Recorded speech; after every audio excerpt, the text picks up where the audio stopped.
స్థానిక గోకవరం బస్టాండ్ రాజ్యాంగ నిర్మాత డాక్టర్ బిఆర్ అంబేద్కర్ విగ్రహం వద్ద మనస్మృతిని దహనం చేయడానికి దళిత బహుజన సంఘాల నాయకులు ప్రయత్నించడం ఉద్రిక్తతకు దారితీసింది. పోలీసులు వారిని అడ్డుకోవడంతో ఆందోళనకర పరిస్థితులు నెలకొన్నాయి.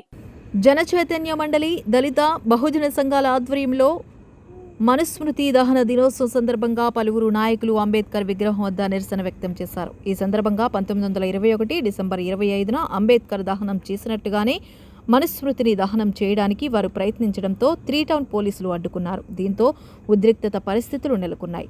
మర్రి బాబ్జీ, ఇసుకపట్ల రాంబాబు, పరమట గణేశ్వరరావు, నయనాల కృష్ణారావు తదితరులు పోలీసుల తీరుపై ఆగ్రహం వ్యక్తం చేశారు. తాము రాజ్యాంగం ప్రకారమే కార్యక్రమం నిర్వహిస్తున్నామని, తమ హక్కులు కాలరాసేలా పోలీసులు వ్యవహరించడంపై మండిపడ్డారు. ప్రతి ఏడాది జరిగే కార్యక్రమమే అయినా పోలీసులు అడ్డుకోవడాన్ని వ్యతిరేకించారు. మానవ హక్కుల రక్షణ దినంగా ప్రజాస్వామ్యవాదులందరూ మనుస్మృతి దహన దినోత్సవాన్ని పాటిస్తున్నారని పేర్కొన్నారు. ఈ కార్యక్రమంలో నాయకులు కోనాల లాజర్, కొంకి రమేష్, నక్కా వెంకటరత్నం తదితరులు పాల్గొన్నారు.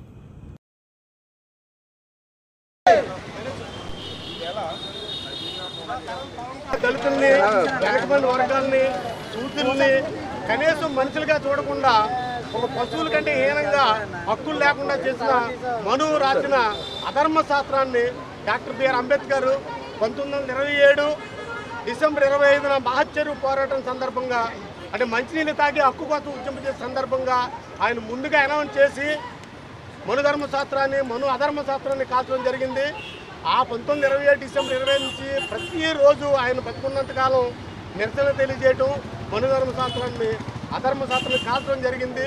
అదేవిధంగా ఈ రోజు వరకు భారతదేశ వ్యాప్తంగా ప్రజాస్వామ్యవాదులు, బహుజనులు, అదేవిధంగా రాజ్యాంగాన్ని గౌరవించే ప్రతి వ్యక్తి కూడా నిరసన తెలియజేసి అధర్మ శాస్త్రాన్ని కాల్చడం జరుగుతుంది. అదేవిధంగా ఈరోజు రాజమండ్రిలోని గోకవరం బస్టాండ్ అంబేద్కర్ సెంటర్లో నిరసన తెలియజేస్తూ అధర్మ శాస్త్రాన్ని కాల్చడానికి ఈరోజు మేము పూనుకున్నాం, పిలిపించాం.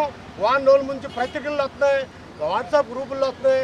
ప్రభుత్వం వారు చెప్పినట్టు వాట్సాప్ గ్రూప్ అంటే నథింగ్ బట్ నోటీసుల లెక్క అందరికీ తెలిసిన విషయమే. ఈరోజు 3 టౌన్ పోలీసు వారు మమ్మల్ని కాల్చడానికి వీల్లేదంటారు. హక్కులు అడిగితే, రూల్ అడిగితే మేము వద్దన్నా మాకు అధికారులు చెప్పని అన్నారు. అధికారులు ఏ అధికారులు చెప్పారు కానీ అధికారులు చెప్పిన విషయాన్ని అయితే మేము ఖండిస్తాం. డాక్టర్ బిఆర్ అంబేద్కర్ చలించిపోయి నా ప్రజల్ని ఈ దేశంలో పశువుల కంటే హీనంగా చూస్తున్నారు ఈ జనం. దానికి కారణమైనటువంటి ఈ మనుధర్మ శాస్త్రాన్ని ఇక్కడే తగలబెడతానని చెప్పేసి ఈ రోజున 1927 డిసెంబర్ 25న అక్కడే తగలబెట్టడం జరిగింది.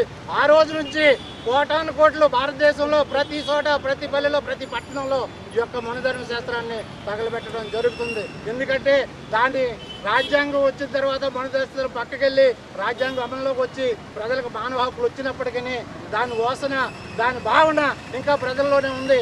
నేటికి మనం చూస్తున్నాం పరువు హత్యలు.